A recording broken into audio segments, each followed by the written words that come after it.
최홍우 베트남 이야기. 이번 시간에는 한국, 베트남 두 나라의 우호 증진을 위해 활동하고 계시는 단체를 찾아 인터뷰로 진행하겠습니다. 제가 지난 1월 7일 유튜브 방송을 시작한 이래 업로드한 영상을 줄곧 관통하는 주제를 꼽는다면 대한민국과 베트남의 공통점을 찾아내는 것이고, 확인된 공통점을 기초로 두 나라의 우호 증진에 기하는 것입니다. 저는 입으로, 이론으로 우호 증진에 기하고자 했다면 실제 행동으로 두 나라의 우호 증진을 위해 활동하고 있는 단체들이 있습니다. 인터넷에서 한국, 베트남 우호라고 검색을 해보면 한국, 베트남 우호 협의회가 베트남 다문화 가정 친정 부모 초청 행사, 베트남 학생 장학금 수여, 한국, 베트남 국제 포럼 등 두 나라 우호 증진을 위해 많은 활동을 하고 있는 것을 확인할 수 있습니다. 한국, 베트남 우호 협의회장으로 활약하시는 박수천 회장님은 베트남 전쟁 참전 용사입니다. 사무실은 여의도 국회의사당역 부근에 있습니다. 저는 한국, 베트남 우호 협의회가 주관하는 2017년 12월 한국, 베트남 함께 미래로라는 주제로 국제 포럼 발제자로 참여한 적이 있어서 박수천 회장님을 잘 알고 있습니다. 인터뷰를 요청드렸더니 요즘에는 참전 단체 일로 무척 바쁘다고 하시는데 그럼에도 시간을 내주셨습니다. 찾아뵙고 참전 단체에 관한 사항도 문의 드려보겠습니다. 자, 그럼 박수천 회장님을 만나러 지하철 9호선을 이용해 여의도 국회의사당역으로 출발하겠습니다.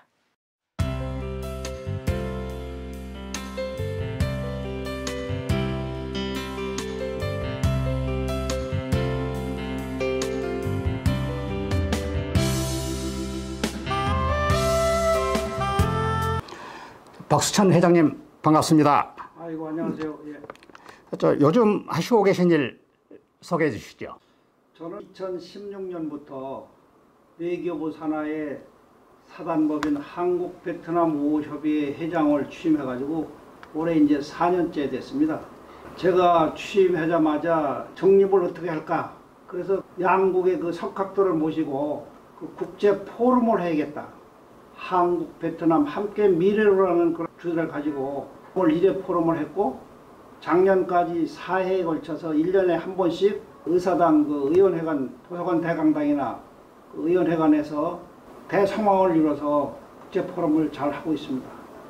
네, 그 국제 포럼 2회 때 저를 초청해 주셔서 네. 제가 발제자로 나간 적이 있었죠. 그렇죠. 예. 네. 그러면은 2016년도부터서 특별히 주요 인사들이 많이 오셨죠? 예. 주로 오셨던 분들이 어떤 분들이 오셨나요? 주로 베트남에서는 전직 주한 베트남 대사를 역임하신 분, 또 그 하노이나 호지민의 그 대학 교수로 재직하신 분들, 또 그런 분들이 오셨고, 한국에서는 장군들 아니면 또 이런 석학 교수분들, 이런 분들이 그 발제를 해서 토론회도 하고 그렇게 했습니다. 지금까지 4번째 포럼을. 네. 그 포럼에서 우리 정치권에서 뭐 축사를 해주신 분들도 많으셨습니까? 도서관 대강당에서 했었는데요. 그때의 그 정치권에서 여야 국회의원들이 한 25명인가? 그 정도로 그 오셨었죠. 그 해마다 할 때마다 한 20여 명 정도는 그 오셔서 행사를 봐주시고 또 환영도 해주시고 축사도 해주시고 많은 그 관심을 표명해서 그렇게 해서 아주 성황리에 잘 마치고 있습니다. 네, 아주 대단한 행사인 것 같습니다.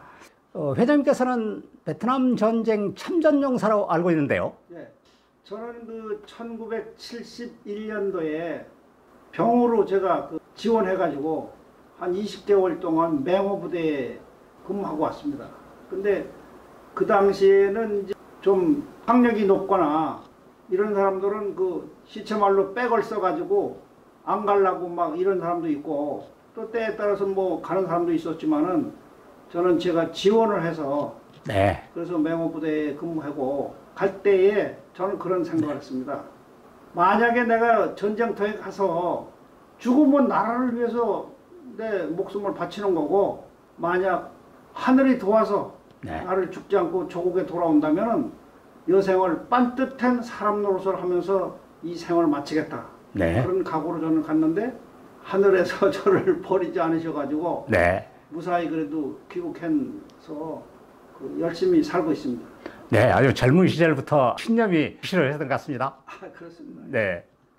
베트남과 현재 대한민국은 과거 총불을 마주하고 싸웠던 그런 국가인데 회장님께서 두 나라의 우호 발전을 위해서 노력하고 계신다는 그 이력이 아주 특이한데요. 저는 그 73년도 철군 직전 제대 네. 그때 제가 이제 왔거든요. 네. 그래서 2013년에 41년 만에 처음에 베트남에 가봤거든요. 네. 그는 하노이에 가서 보니까는 네. 이게 천지개벽이 된 것 같더라고. 아, 네. 그래서 그날 제가 일기 쓴 것도 있는데, 네. 아, 이 베트남은 앞으로 빠르면 30년 네. 이내에 국력이 대한민국을 능가할 수도 있겠구나. 아, 네. 그때는 상당한 이 국교 문제가 될 수 있겠구나. 네. 그래서 저는 그러기 전에 이 베트남과 우리는 불가분의 관계에 있었기 때문에 이 부분을 민간 외교를 통해서 완화시키는 그런 민간 친선 단체를 해서 이 문제를 해야겠다. 그렇게 생각을 했는데 우연치 않게 이 베트남 우호협의회 회장을 이게 2006년도에 전후사에서 유명한 네. 황명철 회장이 만든 단체거든요. 네. 그래서 10여 년간 그분들이 있다가 지도부에서 저를 만장일치로 와서 회장을 해달라. 그래서 제가 쾌히 승낙을 해가지고 회장에 취임해서 오늘에 이르고 있습니다. 네. 회장님께서 한국 베트남 우호 협의회 회장으로 취임하신 이후에 두 나라의 우호 관계 발전을 위해서 많은 일을 해오셨죠. 예. 네. 특히 다문화 가정 초청 행사라든가 그런 일이 있는데 잠깐 소개해 주시죠. 제가 파악한 바로는 베트남 다문화 가정 여성들이 결혼해서 와서 사는 사람들이 한 7만 명 정도 됩니다. 그런데 대개 여기 결혼한 사람들이 20살을 전후해서 이거 오지 않았습니까? 네.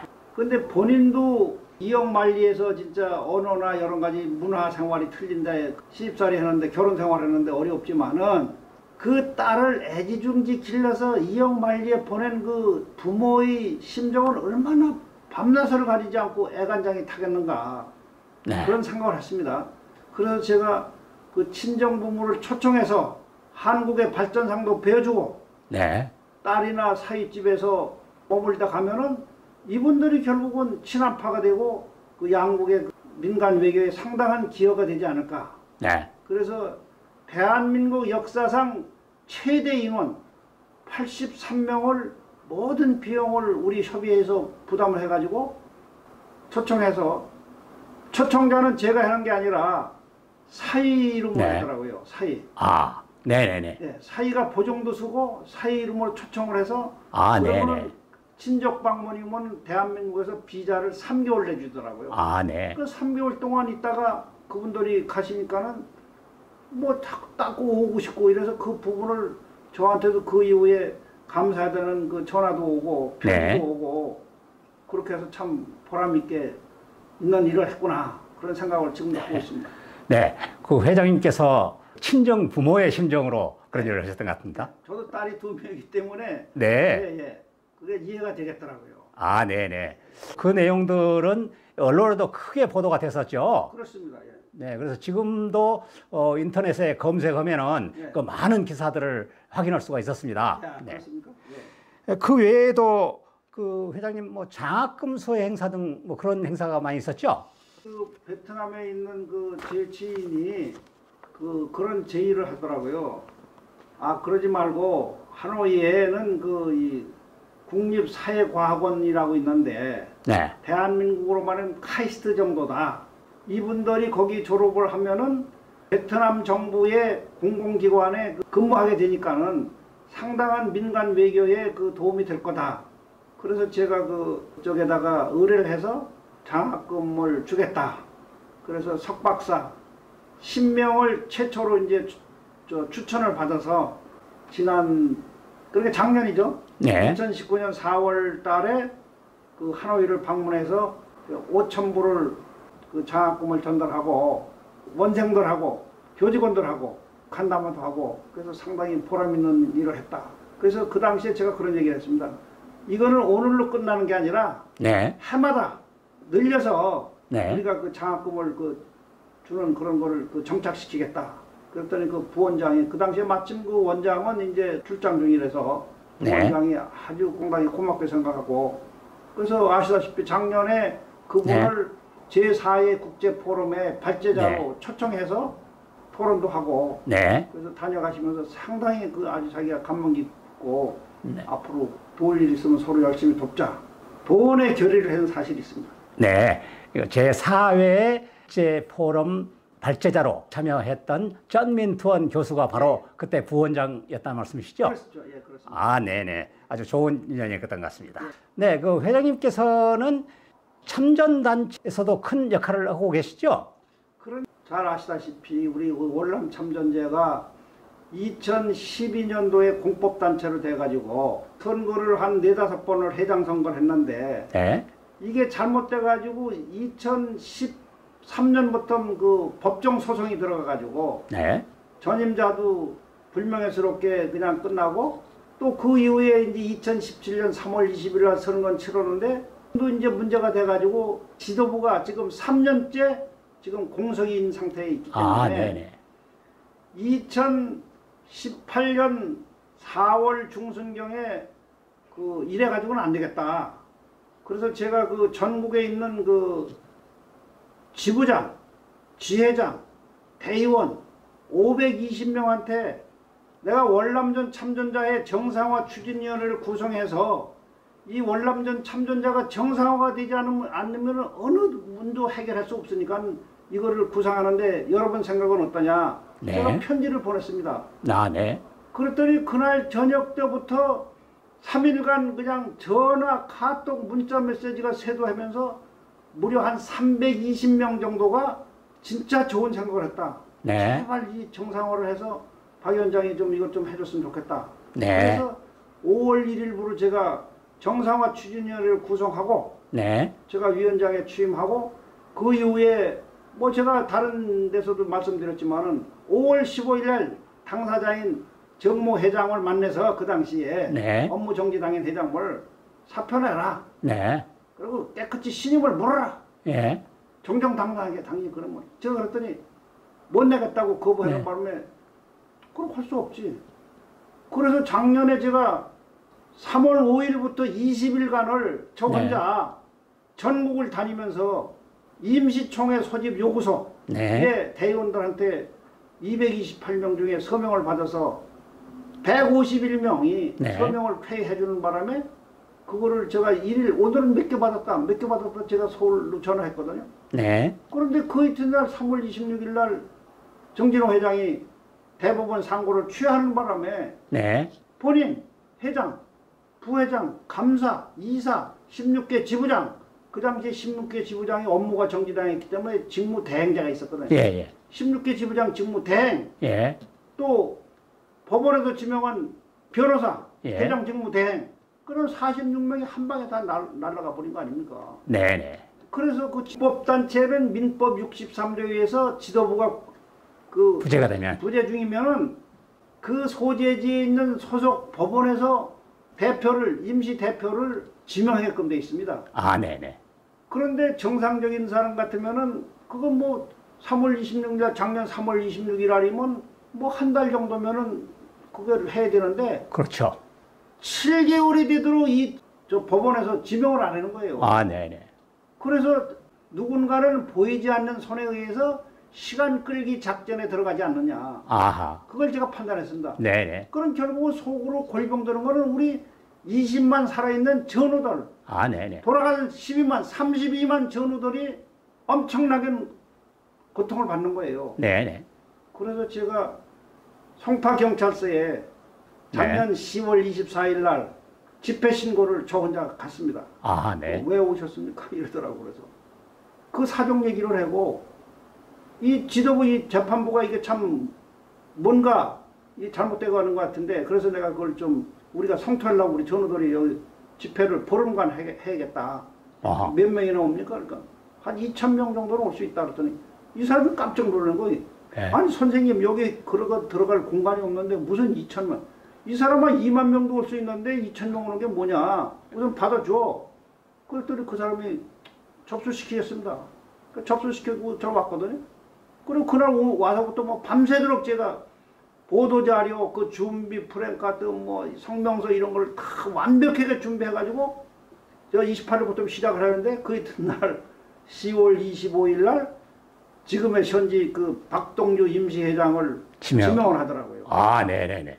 저는 머리 털라고 예. 집회 신고를 처음 해봤거든요. 그 원인이 그냥 집회를 할 원인이 없어져 버렸네. 그러면 네. 그러니까 한 방에 그냥 그러니까 예. 대법원 취하도 그렇고 이것도 아, 네네. 그렇고 꼭 한 방에 그냥 다 끝나버린 겁니다. 아, 네네. 그 참 보람이 있고 네. 그 이후에 그냥 뭐 전국에서 전화, 카톡 문자 전우들이 저를 아는 분들이 야 진짜 박주찬이 진짜 엄청나다. 네네. 진짜 고맙고 수고했다. 네네. 이런 그 격려 전화를 와서 저도 진짜 가슴 뭉클하고 눈물이 날 정도로 그런 심정을 가지고 지금도 있습니다. 아, 네네. 아주 대단한 일을 하셨군요. 예. 네. 참전용사분들은 지금 연세가 대략 뭐 한 70세, 75세. 네, 75세 전후 그러니까. 되셔서 정말로 원로분들이신데 명예선양이라든가 사회적 기여 이런 것도 크게 고려를 하셔야 될 텐데요. 그래서 이제 그 주위에서 이제 저보고 무슨 회장을 나와라 어쩌라 이래가지고 저도 이제 그런 부분에 대해서 많이 그 고민을 하고 있습니다. 네. 하면은데 첫째는 진짜 잘 아시다시피 대한민국에서 농경사회에서 산업사회로 하게 만든 그 장본인이 월남 참전자 아닙니까? 아, 네네. 이건 세세생생 그 어마어마한 대한민국이 존재하는 한 이건 엄청난 역사를 이루는 거거든요. 네네.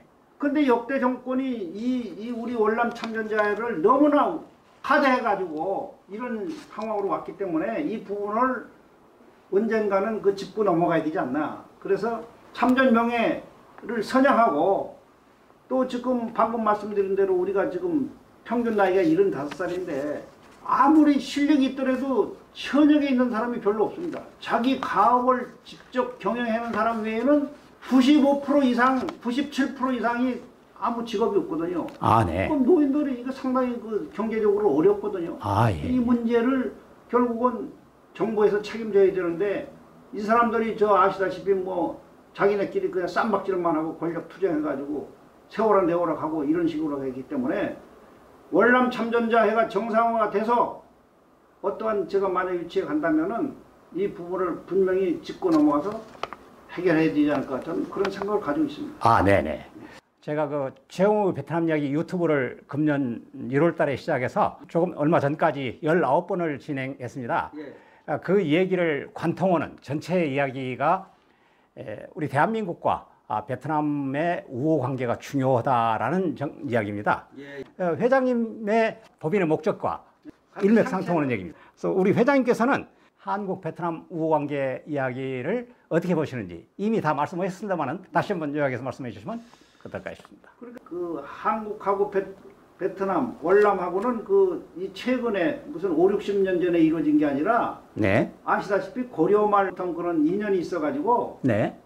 그 우리 전통적으로 용어하면 베트남과 한국은 그 사돈의 나라인데 네. 겹사돈의 나라다 이거야. 아, 네. 그 왕자가 여기 와가지고 대한민국의 사위가 됐고 또 그 딸들이 여기와 며느리가 됐기 때문에 아, 네네. 헛사돈이 아니라 겹사돈이 아, 된 그렇습니다. 나라이기 때문에 네. 베트남하고 우리는 뗄래야 뗄 수 없는 이런 우호 관계에 있는 나라 우방이기 때문에 네. 우리 그 후세들이 이런 그 역사를 배워가지고 보존하고 발전할 수 있는 그런 그 터전을 좀 만들어 놓고 싶은 생각을 저는 가지고 있습니다. 아, 네. 그 회장님께서 하신 일이 아주 크게 잘 될 것 같은 생각이 듭니다. 아, 그렇습니까? 네. 회장님, 최영우 베트남 이야기 시청자가 지금 많지는 않습니다만은 시청자분들께 한 말씀 해주시면 어떤 얘기를 해주실 수 있을까요? 예. 옛날에 어느 그 선각자 말씀은 이랬더라고요. 세계는 일가다 이거예요. 네. 세계는 한 집안이다 이거예요. 아하. 저는 그 생각이 참 항상 가지고 있거든요. 네. 너와 나와 둘이 아니라 하나다 이거예요. 아, 네네. 그러듯이 앞으로 가면은 미국 가려면은 진짜 뭐 여러 시간을 비행기 타고 가야 되지만 지금은 빠른 시간에 가잖아요. 네. 베트남도 이제 앞으로 뭐 그렇죠. 한 2시간도 단축할 수도 있고 네. 이런 세계이기 때문에 혼자만이 나만이 존재할 수 있는 거는 이 지구상에서는 없습니다. 맞습니다. 그래서 우리 그 자라는 그 젊은이들이 네.